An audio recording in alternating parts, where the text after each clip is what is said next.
No Acre são 7 horas mais 15 minutos. Já estou de volta com o terceiro bloco do Bom Dia Rio Branco desta segunda-feira, hoje 29 de maio, agradecendo sempre a sua audiência e também a sua companhia. Como eu falei antes do intervalo, eu volto conversando com o vereador Roberto Duarte Júnior, do PMDB. Vereador, bom dia. Bom dia, Mais uma vez, seja bem-vindo ao nosso Bom Dia Rio Branco. Muito obrigado. Eu quero inicialmente desejar a todos aí um bom dia, uma boa semana. E vamos tirar proveito aqui dessa entrevista para a gente poder passar para a população de Rio Branco aquilo que a gente vem desenvolvendo lá na Câmara Municipal de Rio Branco. E esclarecer para a sociedade o que é certo e o que é errado. Por falar nesse termo em certo e errado, o senhor propôs uma espécie de audiência pública para debater a questão do Uber em Rio Branco. A Prefeitura, através do RB Trans, diz que vai multar e recolher os veículos daqueles que forem flagrados praticando Uber. O senhor propôs audiência. Vereador Emerson Jarudi disse que não há legislação que proíba, portanto a Prefeitura não pode fazer. Se não existe nada que proíba, tem por que debater?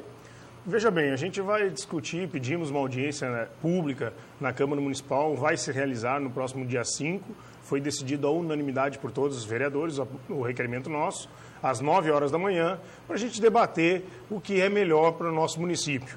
Mas o Uber é uma realidade hoje no Brasil, fora do Brasil, e tornará-se uma realidade daqui a uns dias no município de Rio Branco. Como o vereador Emerson Jarudi já explicou e disse a alguns amigos, é o seguinte, não existe uma legislação permitindo e muito menos uma proibindo a utilização de Uber nos municípios. E por que com propriedade a RB Trans diz que vai recolher os veículos, vereador? Olha, eu não sei o que a RB Trans está se apegando com relação à legislação para fazer apreensões de veículos e multas, mas com certeza não é na legislação brasileira, né? Porque a gente sabe que não existe proibição de funcionamento do Uber na legislação brasileira. Existe hoje em tramitação no Congresso Nacional, já foi aprovado, inclusive, na Câmara dos Deputados e encaminhado ao Senado Federal, um projeto de lei que regulamenta e regulariza o serviço de Uber no Brasil. Aí o senhor, como vereador, esquecendo a sua função de vereador e também a audiência pública, o senhor é contra ou é a favor do Uber em Rio Branco? Nós vamos debater primeiramente com a classe dos taxistas, com a classe dos mototaxistas, com a população de uma forma geral, e a grande questão não é ser a favor ou ser contra, porque ele é uma realidade. Então nós queremos ver se a gente consegue criar uma harmonia entre todas as classes, juntamente com a população, para que a gente não venha a ter problemas como tivemos em outros estados da federação. E outra coisa também, seria um transporte alternativo, seria isso? É aquilo que é melhor para a nossa população e nós, como representantes do povo, temos que buscar. A população entende que o Uber é necessário para eles, porque quando se aumenta a concorrência, quem ganha com isso é o consumidor. E, consequentemente, os munícipes de Rio Branco. Né? Então, pode ser que com a entrada do Uber no município de Rio Branco, os táxis venham a diminuir o valor das suas corridas, pode ser que o Uber também tenha um valor mais em conta, talvez o Uber não se sustente no município de Rio Branco como se sustenta em outros estados da federação. Talvez não tivesse sustentabilidade, talvez não tivesse mercado para isso aqui em Rio Branco. Justamente, é isso que nós vamos ter que fazer uma análise. Isso tudo vai ser debatido na Câmara Municipal de Rio Branco, que é o local apropriado para se discutir também aquilo que fala com relação aos munícipes.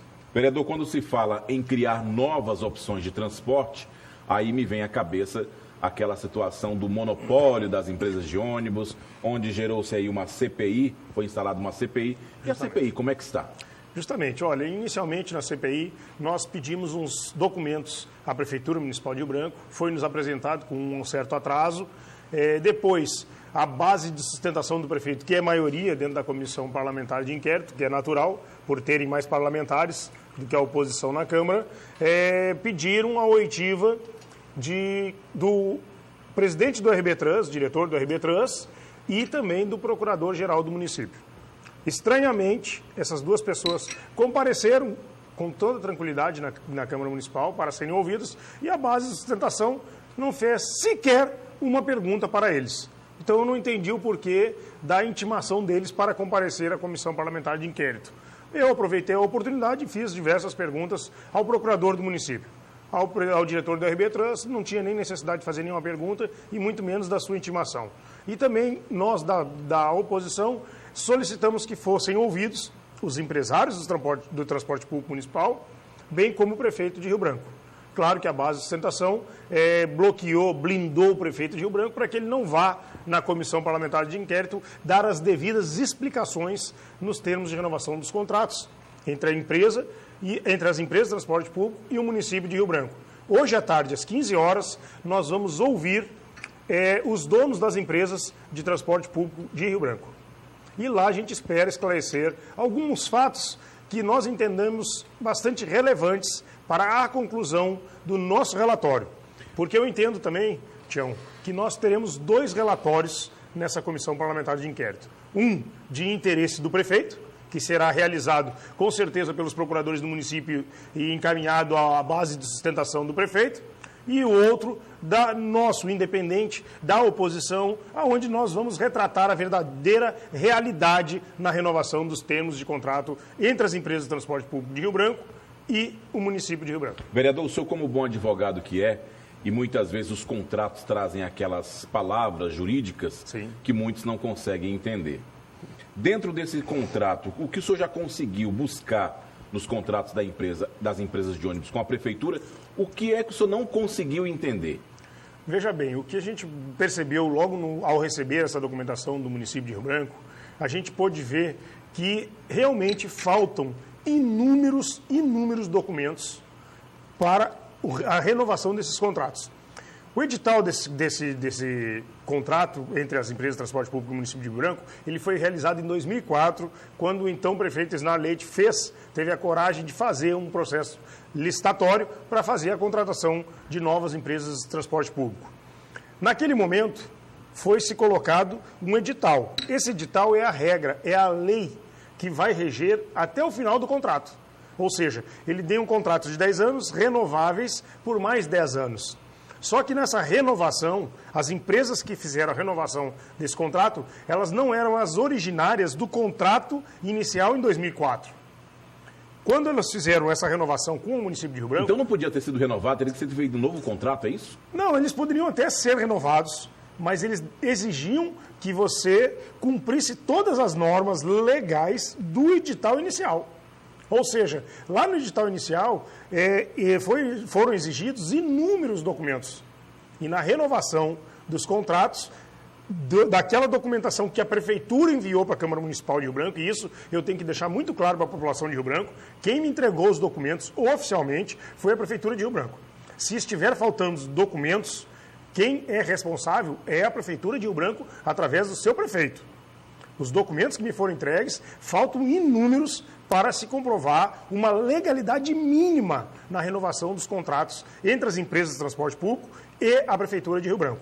A gente ouviu do procurador que existiam, sim, à época, a falta das certidões negativas de impostos municipais, estaduais e federais, o que já nos permite uma irregularidade imensa. Porque essas empresas, no meu ver, não teriam condições de contratar com o poder público.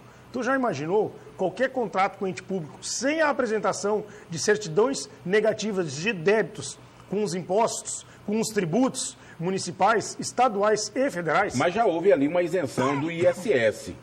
Ainda tem débito mesmo assim? Ainda tem débito e, infelizmente, essa isenção de ISS vai ser um procedimento que nós já fizemos uma denúncia ao Ministério Público Estadual, vai ser, se Deus quiser, um procedimento de investigação daquele órgão, porque existem também inúmeras irregularidades naquela legislação que deu a isenção de ISS às empresas de transporte público municipal de Rio Branco. Infelizmente, não foram detectadas pelos vereadores à época. Porque o que acontece? No artigo 5º da lei que deu a isenção em 2015 às empresas... Só lhe interrompendo, quando eu falo da linguagem jurídica, o que me veio à cabeça foi, será que os vereadores, à época, foram enganados, vamos dizer assim, usando aqueles termos que fazem aquelas pegadinhas que ele não consegue entender? Por isso que eu lhe perguntei. Não, o vereador ele não pode se dizer enganado em forma alguma, porque ele tem que ter o conhecimento mínimo, e se não tiver o conhecimento mínimo, ele tem que ter uma assessoria jurídica, que lhe dê, né? uma assessoria jurídica que lhe dê embasamento para que ele faça a análise daqueles projetos de lei que são encaminhados à Câmara.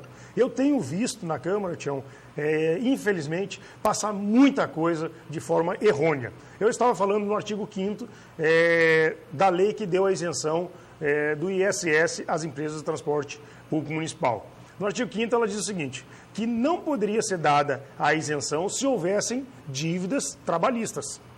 E as empresas tinham dívidas trabalhistas desde 2011, segundo testemunhas e depoimentos de ex-trabalhadores das empresas de transporte público municipal, que foram à Câmara Municipal de Rio Branco denunciar isso. E está em tramitação na Justiça do Trabalho até hoje, eles não conseguem receber os valores da sua rescisão. Ou seja, as empresas não poderiam ter recebido aquelas isenções. Uma outra coisa que eu busquei também e analisei a legislação foi o seguinte, foi dada a isenção em 2015 e 2016, certo? Deveria haver a previsão dentro da lei de diretrizes orçamentárias e não havia a previsão dentro dessa legislação. Ou seja, foi desrespeitada a lei de responsabilidade fiscal, a 101 de 2000. Então são várias coisas que estão erradas. E que nós estamos buscando agora um estudo mais aprofundado, como é que eu posso lhe dizer, mais minucioso, para levar todas essas denúncias ao Ministério Público Estadual. Porque, infelizmente, à época nós não éramos vereador do município e os vereadores não se atentaram para aquelas ilegalidades, irregularidades que eles estavam aprovando naqueles projetos. Vereador... Eu gostaria só de finalizar te dizendo o seguinte. Eu falo demais, né, Tião? Não, pode ficar à vontade. Mas eu gostaria só de finalizar... Aqui é para esclarecer mesmo. Eu gostaria de esclarecer também que esse ano foi dada a subvenção para as empresas de transporte público municipal de Rio Branco.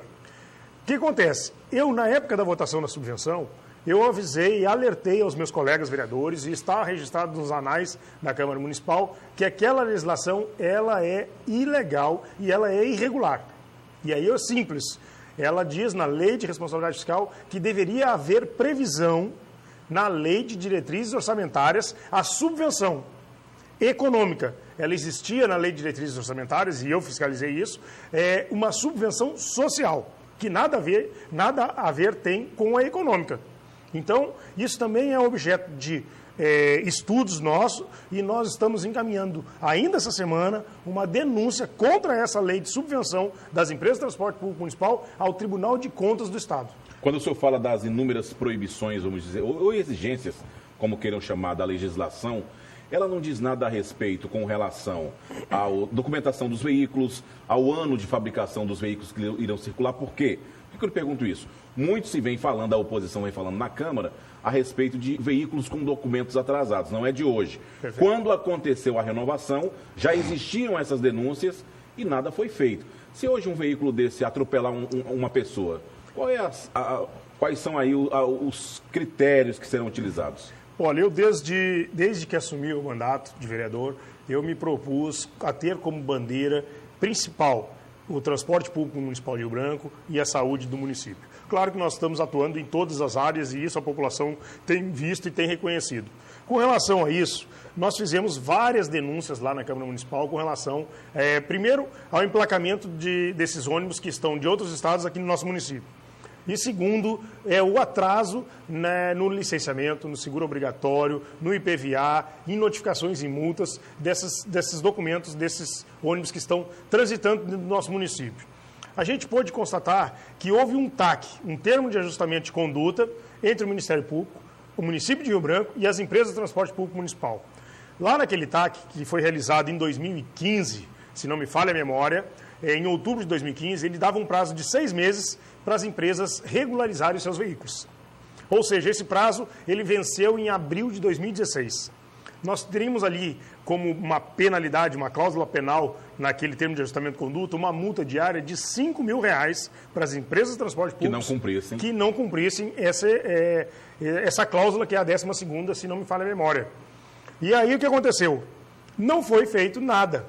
Agora, quando nós assumimos na Câmara Municipal, começamos a intensificar essa fiscalização, enviamos documentos ao DETRAN, enviamos notificação ao Ministério Público Estadual, ao município de Rio Branco, houve uma realização de um novo TAC em março, dia 27 de março de 2017, dando às empresas de transporte público até o dia 31 de julho desse ano para que eles transfiram todos os veículos que são de outros estados para o estado do Acre, mas não isentou eles da penalidade daquela cláusula penal.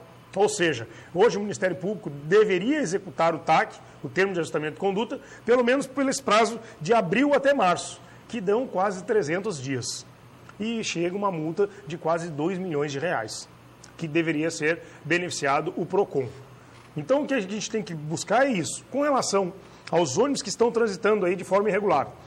Na semana, há uns 20 dias atrás, um ônibus atropelou um cidadão que estava de bicicleta na rotatória do shopping ali.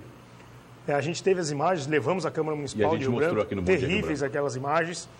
E aí, pasmem, o ônibus estava com mais de 8 mil reais de débitos. Não tinha pago licenciamento, não tinha pago IPVA desde 2014. Não tinha pago seguro obrigatório. Ou seja, aquele cidadão que foi ali atropelado não tem direito sequer ao seguro DPVAT.